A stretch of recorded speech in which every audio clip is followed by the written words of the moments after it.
Aku ambil masa sikit untuk pasang sendiri sebab ia memang direka untuk DIY. Tapi trust me, bukan susah pun. Setiap panel mudah faham je bila kau ikut langkah pemasangan.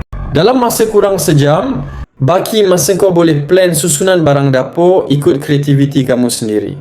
Serius, bila dah siap pasang, dapur rasa macam ruang chef pro. Semua alat ada tempat, semua benda nampak cantik. Dan yang paling penting, tiada lagi drama cari rempah masa tengah masak. Apa yang aku paling suka ialah bila aku bagi kerja dapur kat family aku pun, mereka tahu tempat semua barang tanpa disuruh-suruh. Semuanya masuk kabinet ikut layer. Upper layer untuk botol and bekas kecil, middle layer untuk peralatan utama, layer bawah untuk periuk and barang berat.